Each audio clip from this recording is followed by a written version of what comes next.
सभापति महोदय, जो ये स्वास्थ्य है, हेल्थ है, ये व्यक्तिगत और समाज का आधार क्या है? एक व्यक्ति को स्वस्थ रहने के लिए अच्छी सांस जो हवा है, अच्छा पानी, आहार और जो फिजिकल फिटनेस है हमारे शरीर की, वो इसकी जिम्मेवारी किसकी है? क्या यह सवाल का उत्तर जानने के लिए राजस्थान का हर नागरिक को अधिकार है या नहीं है? कोई तो कोई जिम्मेवारी लेगा। ये जिम्मेवारी हेल्थ डिपार्टमेंट की है या किसी और डिपार्टमेंट की? अगर हेल्थ डिपार्टमेंट की है तो जो राजस्थान के अंदर इस चारों पैरामीटर में जो स्थिति है, उसके संदर्भ में क्या हम लोगों को आगे बढ़ना चाहिए? आज जो सांस ले रहे हैं हम लोग, हवा, उसकी क्या हालात है राजस्थान में, ये कौन बताएगा? हेल्थ डिपार्टमेंट बताएगा या नहीं बताएगा? आज राजस्थान के अंदर सबसे ज्यादा प्रदूषित कोई जिला है, उसमें क्या हनुमानगढ़ है या नहीं है? इसका जवाब कौन देगा? राजस्थान के अंदर सबसे अच्छी हवा जो एयर पॉल्यूशन के पैरामीटर से, उसमें बाड़मेर और सिरोही है या नहीं है? इसका जवाब कौन देगा?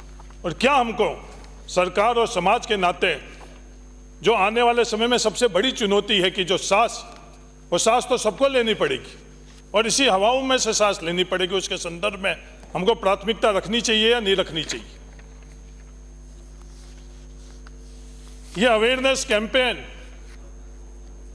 या और किसी भी माध्यम से हम लोग इस बात के लिए अपने जीवन के अंदर, व्यवस्था के अंदर प्राथमिकता बनानी चाहिए या नहीं बनानी चाहिए? अगर नहीं बनाएंगे तो आने वाली पीढ़ी हम लोगों के लिए अच्छी सोच नहीं रखेगी।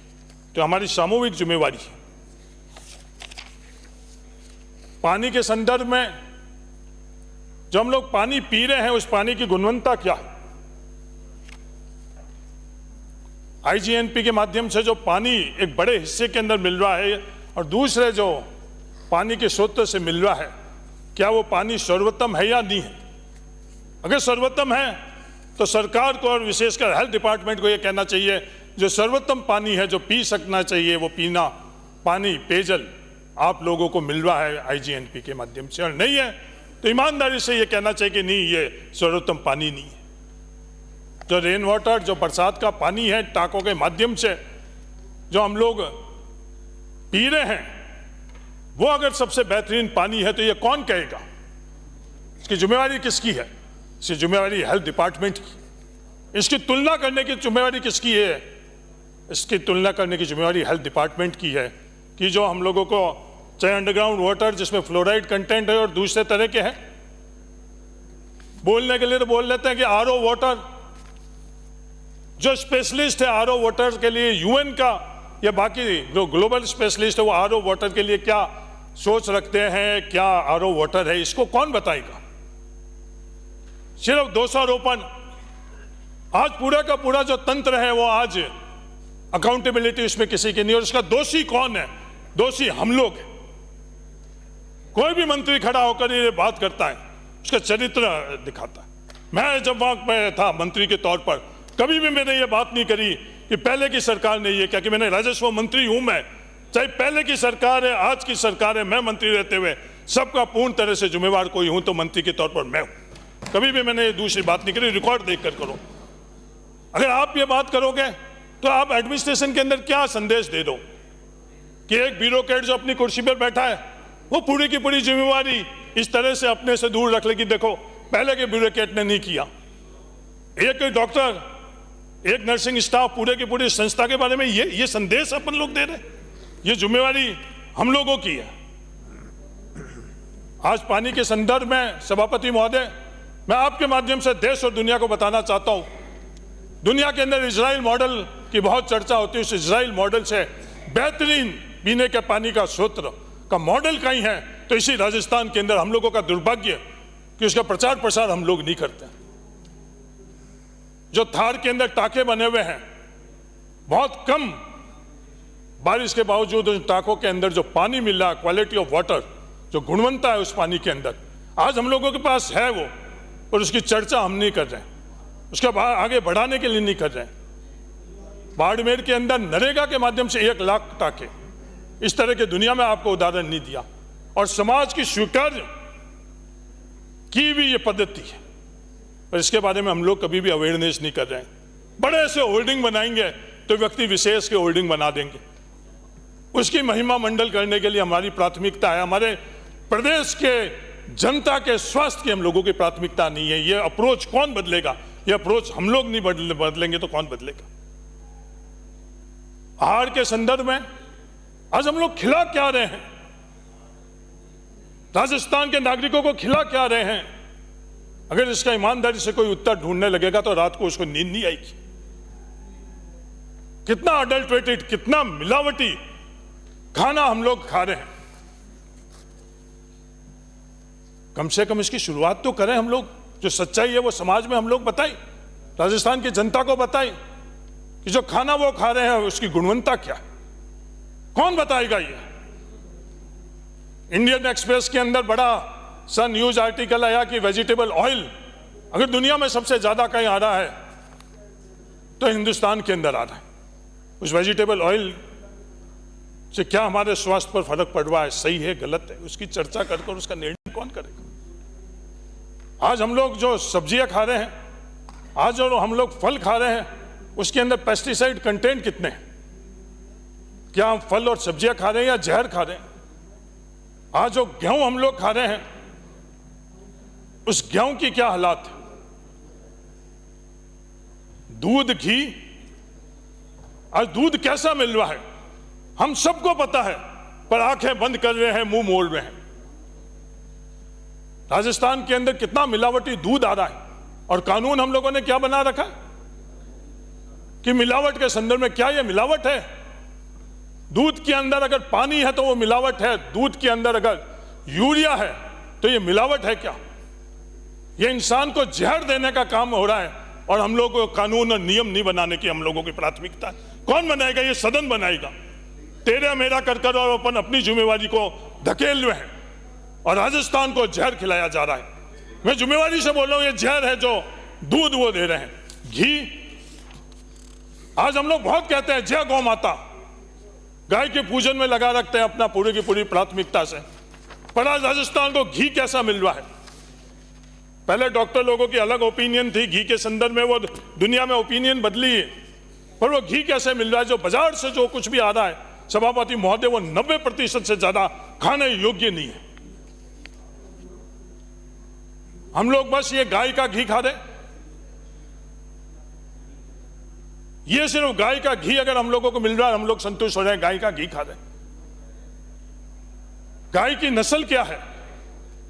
ज्यादा से ज्यादा इस सवाल का उत्तर ढूंढने के बाद हम लोग पूर्णतः संतुष्ट हो जाते। नहीं, अच्छी गाय का नस्ल है, गिर की है, थारपारकर की है, साहिवाल की है, तो हमको बेहतरीन दूध और घी मिल रहा है। पर सभापति महोदय, जो गाय आहार ले रही है, आहार के अंदर जो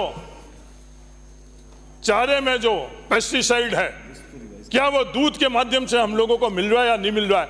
उसका उत्तर है मिल रहा है। राजस्थान के अंदर कितना शुद्ध आहार से इन पशुओं के माध्यम से हम लोगों को दूध मिल रहा है, उसके प्रतिशत के लिए अध्ययन करने की अगर कोई प्रयास करेगा तो हम लोगों का आईना अपना पता चल जाएगा।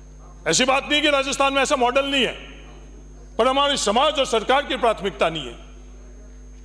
मेरे पड़ोस के अंदर कोलू गांव में पृथ्वी सिंह कोलू है, अच्छा व्यापारी है, वो आहार के संदर्भ में प्राथमिकता रखता है। तो मेरे खुद के गांव से 400 किलोमीटर दूर जैसलमेर में पोचीना में उसने गाय रखी है, और उस गायों को जो आहार दे रहा है, वहां के सेवन और दामन और बाकी आहार, वो सर्वश्रेष्ठ आहार वो दे रहा है। और उसका घी सबसे सर्वश्रेष्ठ है। आपको पता, छोटू सिंह जी, बाबू सिंह जी वो घी लेकर दिल्ली में बाबू सिंह जी के माध्यम से अमित शाह जी और बाकी नेताओं के पास पहुंचा।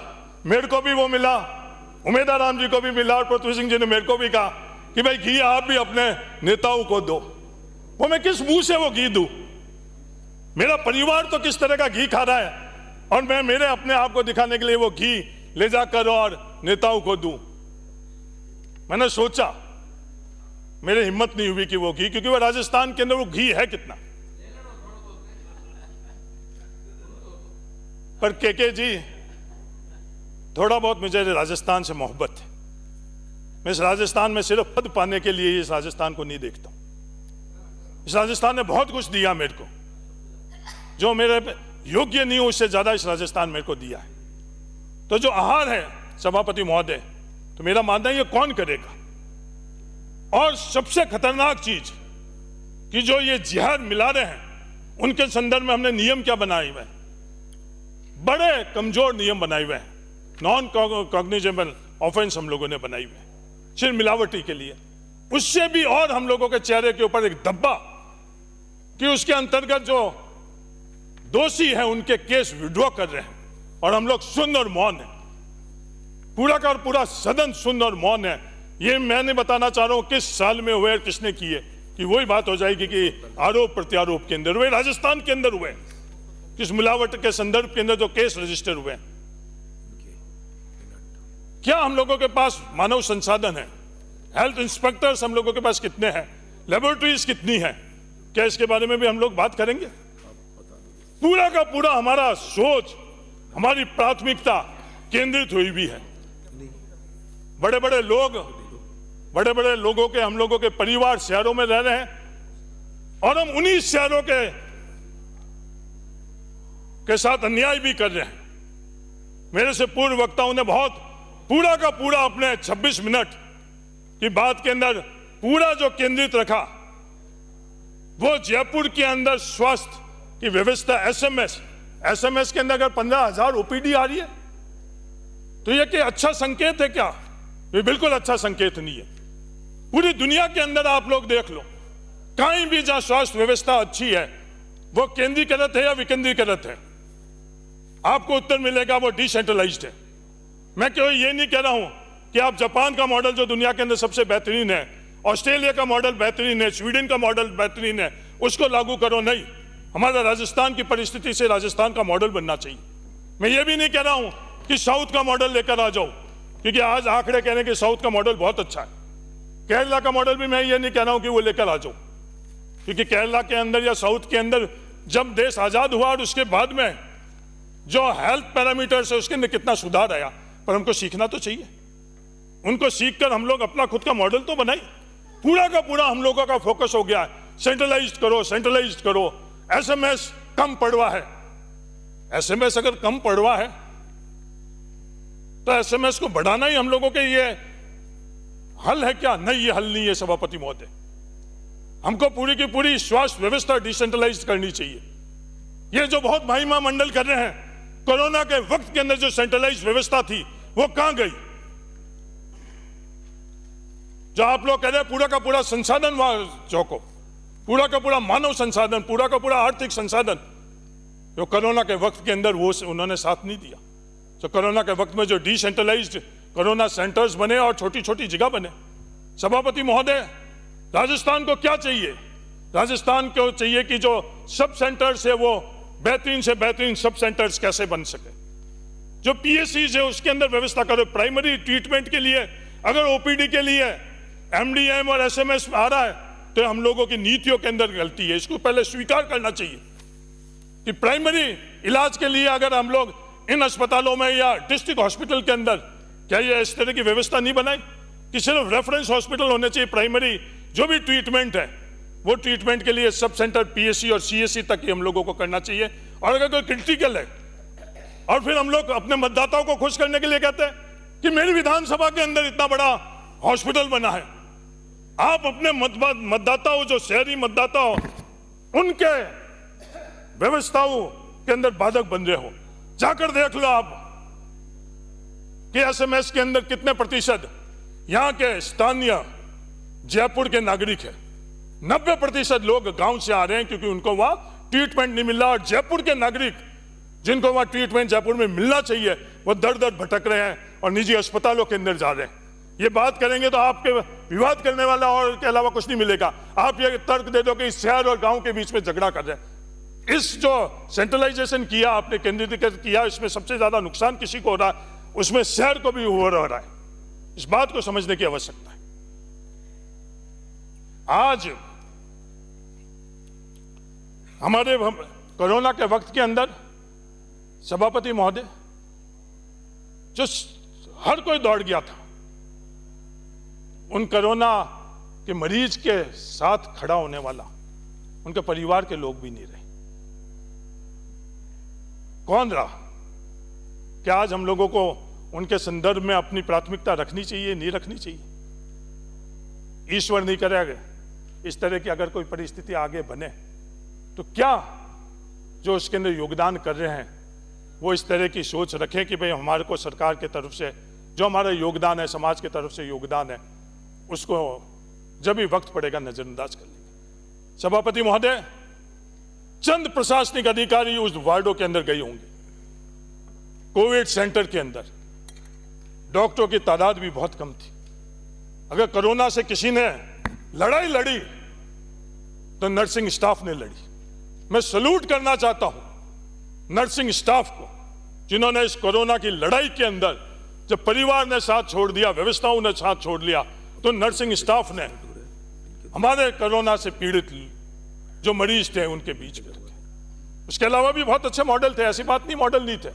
जो 5 दवाई का किट का मॉडल राजस्थान के अंदर जिस किसी अधिकारी ने इसका फैसला लिया, तो मैंने व्यक्तिगत तौर पर उस वक्त भी मैंने धन्यवाद दिया कि 5 दवाई के किट की व्यवस्था का फैसले के माध्यम से जिस किसी को भी थोड़ा बहुत इस तरह का लग रहा था उनको सबको पहुंचाया। तो क्या इस पद्धति को हमको आगे बढ़ाना चाहिए, नहीं बढ़ाना चाहिए?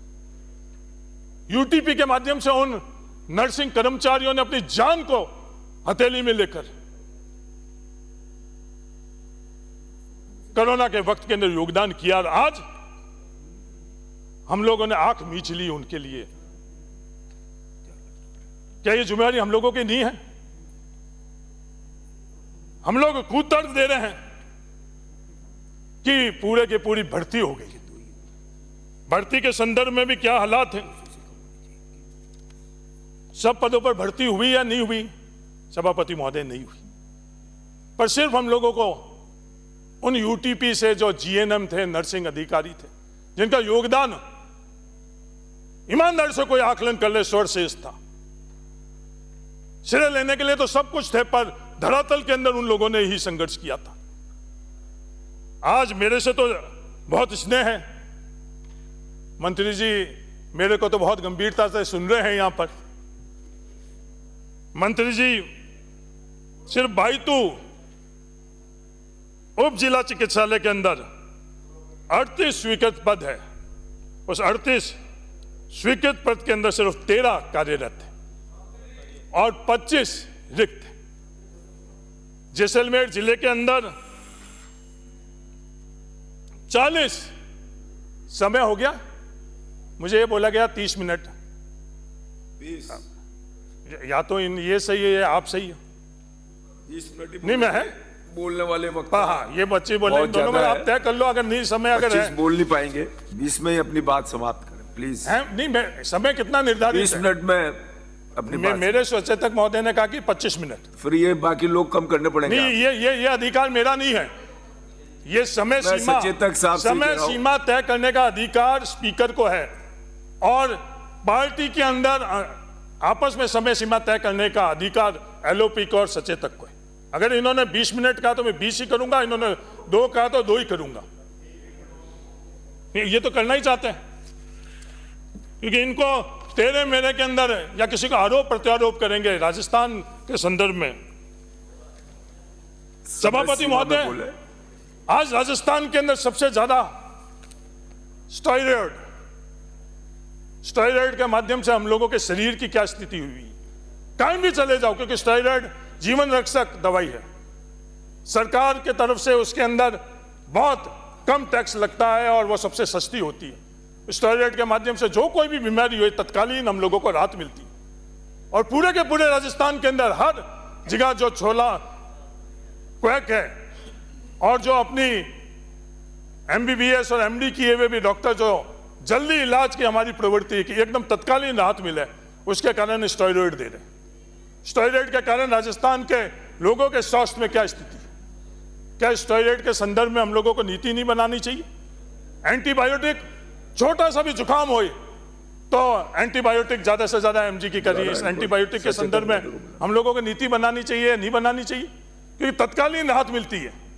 तत्कालीन राहत मिलती है तो मरीज को यह लगता है कि उसको अवेयरनेस नहीं है, कि मरीज को लगता कि नहीं ये डॉक्टर तो सबसे अच्छा है, ये डॉक्टर हम लोगों को बहुत अच्छी दवाई दे रहा है। क्या ये चीज हम लोगों को समाज के अंदर, क्योंकि कोविड के वक्त के अंदर सबसे ज्यादा क्रिटिकल केस गांव में हुए और सबसे ज्यादा मौतें हुई, तो सभापति महोदय मेरा निजी अनुभव है कि कोविड के दिन एक दिन भी ऐसा नहीं था कि मैं कोविड सेंटर में नहीं गया।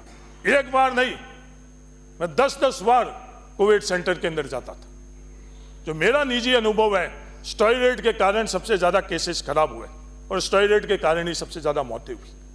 तो स्टेरॉइड के संदर्भ में हम लोगों को नीति बनानी चाहिए या नहीं बनानी चाहिए। सभापति महोदय, जो चिरंजीवी योजना के माध्यम से, अगर स्कीम के माध्यम से ही बात करें, उसके माध्यम से 25 लाख तक, उस 25 लाख के संदर्भ में भी विवाद किया गया। ये सब कितने मरीज हैं? न्यूनतम सुरक्षा देने का किसकी जिम्मेवारी है? कि 25 लाख तक की भी अगर इलाज के लिए लागत लगेगी तो सरकार खड़ी है सिर्फ इस मंशा से चिरंजीवी के अंदर 25 लाख, उसके अंदर एक कूतर्क दिया जा रहा है कितने मरीजों के, अगर 10-20 परिवार भी है तो उसकी जिम्मेवारी भी राजस्थान सरकार की है किसी और की? 50 लाख मरीजों का इलाज हुआ।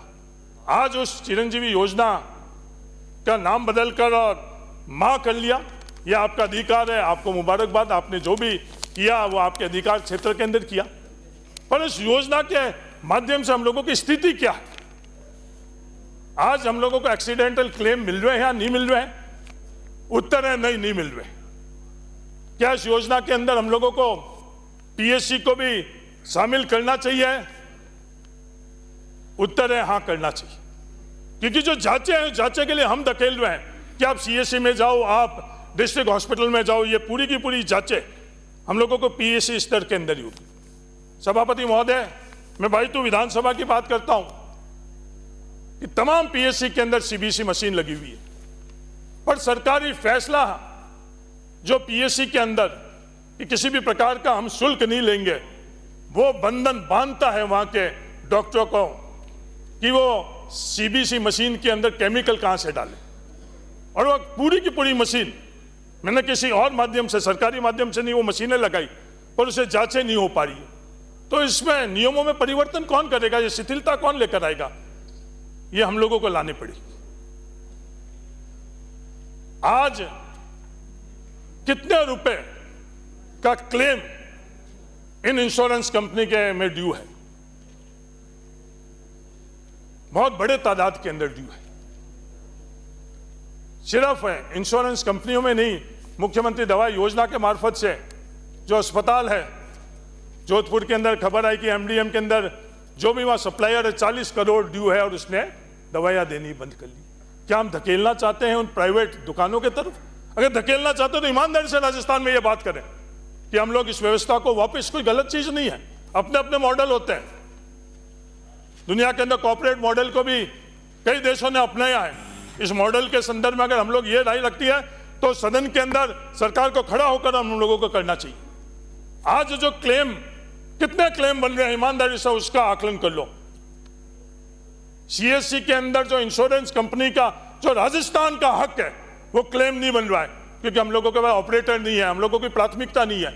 और जो करोड़ों रुपए का क्लेम बनकर इंश्योरेंस कंपनी से राजस्थान को मिलना चाहिए, उसके माध्यम से जो सीएससी अच्छे ढंग से, जो भी सीएससी के अंदर जरूरत है वो पूर्ति होनी होगी, पर उस क्लेम के संदर्भ में भी हम लोगों की प्राथमिकता नहीं है। तो सभापति महोदय, जो ये योजना है और ये आरजीएसएस में क्या हुआ? आज सरकारी कर्मचारियों के से कहां दर दर भटक रहे हैं।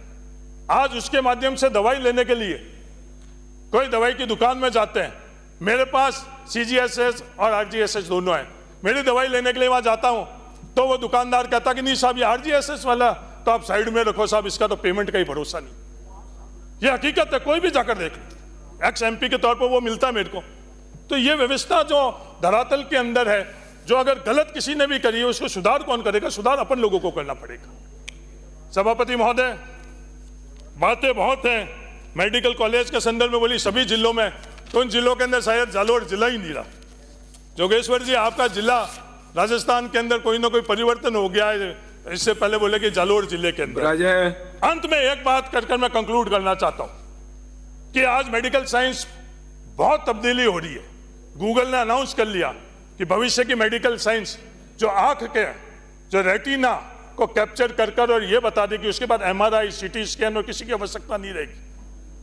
तो हम लोगों को भी आगे बढ़कर जो बदलती हुई टेक्नोलॉजी है, जो अनाउंस कर चुकी है गूगल, उसको समझकर और राजस्थान को उसको संदर्भ में करना है। और अंत में एक आंकड़ा और देना चाहता हूं। श्रीमती जो Anita Baghel, total fertility rate है इस देश में 1950 के अंदर 6.18 थी। आज देश के अंदर 2021 के अंदर 1.9 हो गई। तो जनसंख्या बढ़ाने की अपन लोग बात कर रहे हैं, हकीकत में 2.1 नहीं रहेगी तो जनसंख्या घटेगी। इसको भी समझने की किसी इस डिपार्टमेंट की, अगर ये डिपार्टमेंट नहीं समझेगा, नहीं बताएगा, तो ये भ्रम और भ्रांति फैलती रहेगी। समय कम माननीय है। सभापति महोदय, धन्यवाद। आपने मुझे आप बोलिए। आपने मुझे बोलने का अवसर दिया।